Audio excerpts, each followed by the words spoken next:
I am Lisa Lande. I'm a doctor of psychology, and my specialty used to be in clinical work. I worked with dysfunctional families, and then when I was finishing my PhD, I went to work with industry, thinking I would just make a buck there.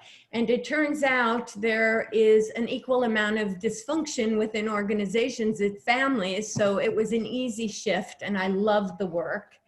And then I moved into high hazard work. I worked with Los Alamos National Laboratory for 15 years, working on the human factors side of the house in organizational development. And that's how the two intertwined. And my work with Jim actually broadened my horizons considerably.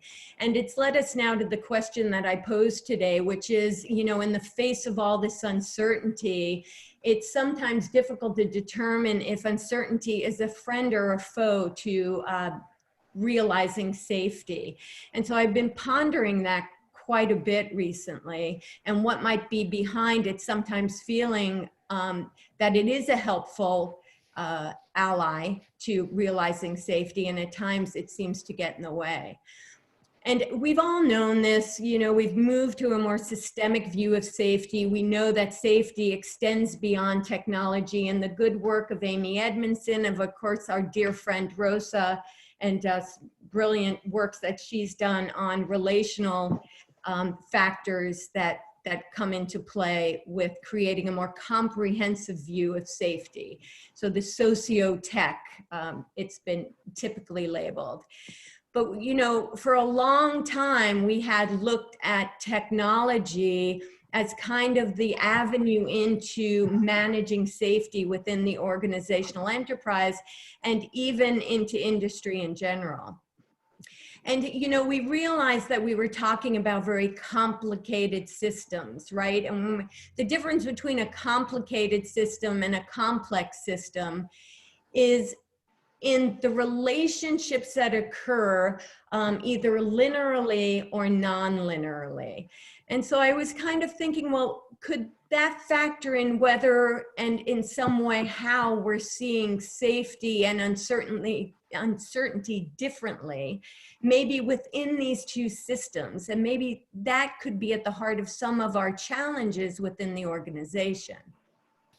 So I've been doing some research, actually looking at some ecologists' research in journals. And I then compared them to technological systems, which is our primary paradigm of managing systems currently in play within industry. And these are linear, they're very complicated as we talked about, but you can always see the relationships between point A and B and A and E. They tend to establish very constant and stable systems with centralized controls of power. And you see how we've even mirrored some of our organizational structures to operate like technological systems. The challenge with that is we as humans are part of an ecological system, and these are relational in nature. And again, I point to our good friend Rosa, who's been touting the importance of relationships between individuals within organizations, but maybe we want to expand it and consider relations between everything. So these are very complex systems. They're nonlinear. They adapt and they're flexible, and that's how they achieve a new state of safety. They don't always have to return back to a static state of performance as we find in the more technical systems. And hence they're sustainable as opposed to efficient, which is what we see in the technological.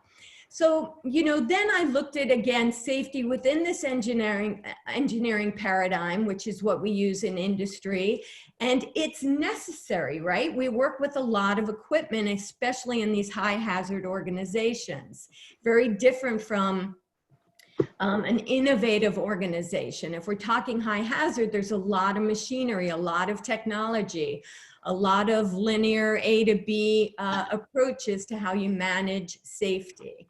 And our focus in managing safety within that paradigm is to identify and manage risks.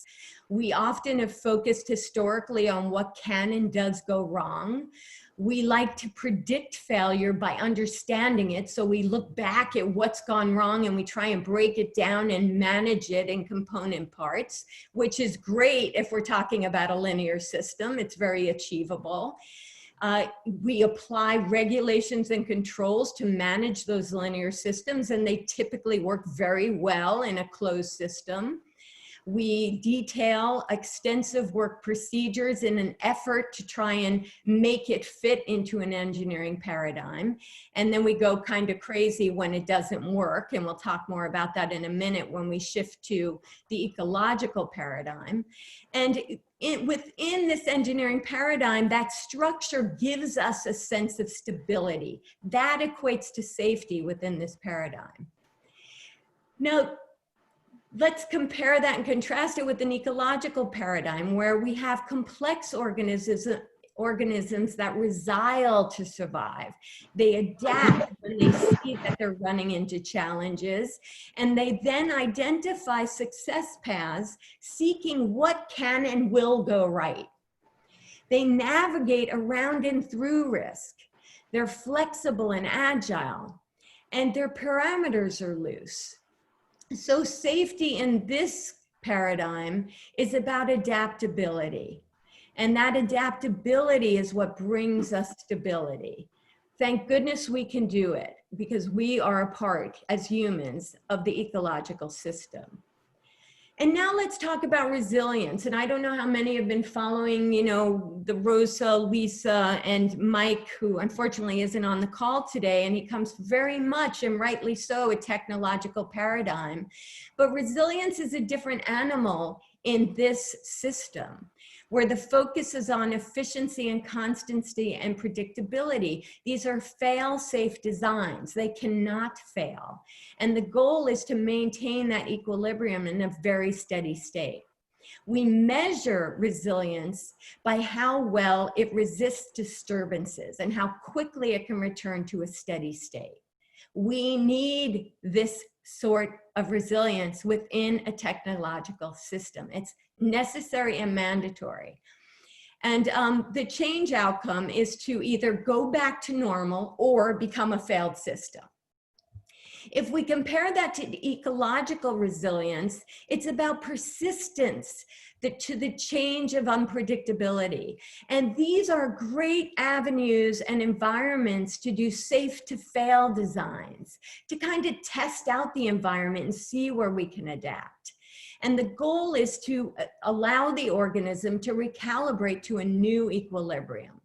So we measure resilience in an ecological system by the magnitude of the disturbance that can be absorbed before the system has to change its structure considerably.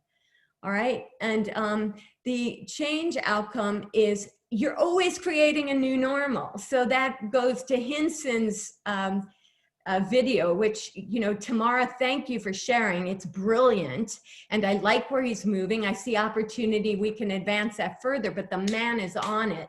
So we'll make sure that link's included. And I urge you all to go there, because if we're coming from an ecological system, maybe it's never normal, or it's this constant state of being normal.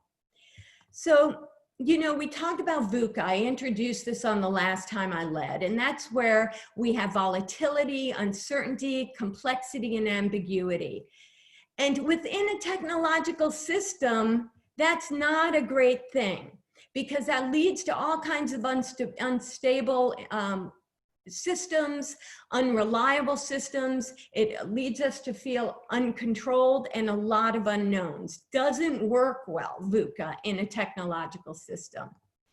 And so the response to that are one of three things. If there is VUCA that enters a technological system, there is only a couple of options. We move to a redundant system to take over, or a passive system, which is like, you know, protects from greater injury, or we shut the sucker down, right, to protect injury. It's all about risk management. Remember the kind of the degrees of freedom, if you will, in a technological system.